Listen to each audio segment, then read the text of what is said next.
Unconditional love. Now this is one of my favorite jams. I love unconditional love. I love it so much that I put it on my arm. It's right there. Amor simpliciter. In Latin, it means unconditional love. At least I hope so. Otherwise, it means something different. However, unconditional love is my spiritual intention. It's the direction I want to go with things. And I first heard of unconditional love because of the Christ teaching. I was brought up in the Catholic Church with my mum. My mother was unconditionally loving to me, and I'm sure a lot of people out there have also experienced that in their life too. Unconditional love is a fascinating topic, and it's taught by many of the great teachers out there, And what is it? What is unconditional love? And you can break it down into something very simple in that it's love without condition. So you do not need to be in any way, shape, form. You don't need to act in a certain way. You don't need to do anything, say anything. You don't have to buy anything. You don't have to wear anything to be loving. Now, most of the time, this is approached from the perspective of two separate entities. So you've got person A, person B. You've got Jane and Joe, right? And Jane loves Joe unconditionally. I love you, Joe, unconditionally. And Joe also loves, I love you unconditionally. So they love each other unconditionally. So that's usually the way it's perceived, in the sense that it's a person-to-person thing. It's an unconditional love. So you love, for example, you have kids maybe, you love your kids unconditionally. No matter what they do, you love them still, right? Which is true. I mean, that is a level of unconditional love.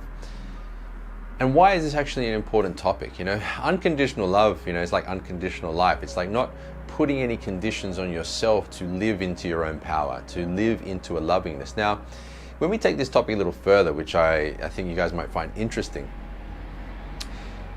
is if we look at what this whole concept of unconditional love is, right? So let's just say Jane and Joe are here, right? And Jane says she loves Joe unconditionally. I love you, Joe. Now, what happens if Jane is feeling shitty? What happens after the honeymoon period, when she goes back into all of her old programs and her beliefs? And then that unconditional lovingness for Joe starts to potentially fade, which I'm sure a lot of people have experienced in relationships. When you go through that honeymoon period, you start to feel this lovingness. You reflect love back to each other. You start to feel like an unconditionalness together, and that kind of uplifts and gets you in this zone, and then it starts to fade over time, right? Interesting. And then also, is that reliant on another person existing? So, okay, I unconditionally love my sons and my daughter, and what happens if they weren't there? Would that unconditional love disappear? So it begs to the question of, what is unconditional love? And if we take it back to the concept of loving without condition, right, then this can start to be something internal, meaning loving oneself without condition. So regardless of your life situation, your relationships, your finances, your emotional or mental, or any component of your life in general, to actually have an unconditional lovingness within oneself. Meaning there are no limitations, no restrictions, no sense of clothing or hats or beards or anything that you need to have to be in a loving energy. So what I'm getting at is, can I love ourselves unconditionally? Meaning, regardless of what we've done, regardless of where we've been, regardless of where we're going, regardless of anything, just be in a condition of love, or, without any reason to be. A sense of unconditional love. Now, the reason I bring this up is because to truly love unconditionally, my experience is, and it seems to be, that we need to bring that lovingness, kind of like what we were talking about with self-love, but then making that unconditional. So regardless of what your body looks like, and regardless of what your career looks like, and regardless of what your relationships look like, you still have an unconditional lovingness for yourself. And when you can start to attune to that and start to actually have a love for yourself as you are, right? As you are, and as you are becoming, because we are becoming in moment to moment. We're growing and evolving moment to moment. We're moving and growing. That's the nature of life, motion, right?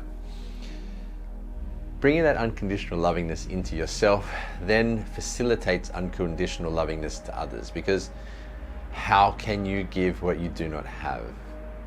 So if Jane now truly loves herself unconditionally, regardless of body shape, size, job, career, all the different aspects, then giving that lovingness to Joe makes it much more facilitated and easy, because that's what she is.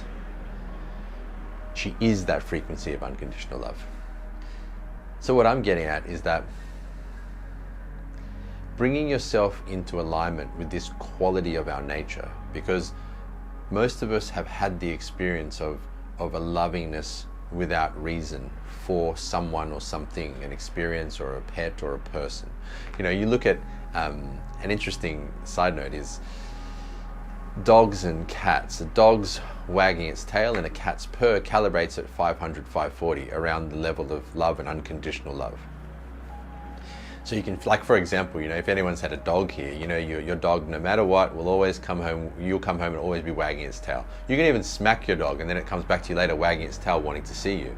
So, you know, you can feel that frequency from a pet, a dog, an animal, and how much greater we are than those animals, meaning that same unconditional lovingness for ourselves, which can be reflected to others, is there.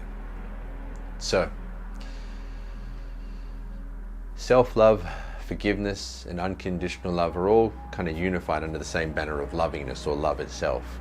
And unconditional love seems to be a place of releasing the conditions you put on yourself to actually have a self-acceptance and a self-love for you, so you can start to once again fill your cup. You can start to feel that sense of joy, that sense of freedom, that sense of expansion, that sense of lovingness unconditionally for yourself, which then can radiate forth to others in life. Okay, so I hope you found that helpful. Start to ponder and contemplate on, you know, what is unconditional love. You know, you don't have to, but I'd suggest it's a very good topic, because as you start to step into the directionality of unconditional love, the intention of being loving without condition, you'll find that power starts to flow through you more readily. My master said that, you know, when you discover the secrets in Siu Nim Tao, the first form of Kung Fu, of Wing Chun, that power will flow through you day and night. And he was a super joyful, you know, loving and wise gentleman, and he definitely had that joyful, loving energy to him. It felt like he had a love for us as students and a love for life itself. So from the Kung Fu level, that was my master, and then you also have the masters throughout history that have taught us that unconditional love is actually an innate quality and a power within ourselves. So play around with this frequency, play around with the ideas around it, see within yourself how that manifests, and, you know, share your observations in the community, ask any questions there as well, and I look forward to seeing you in our next lesson.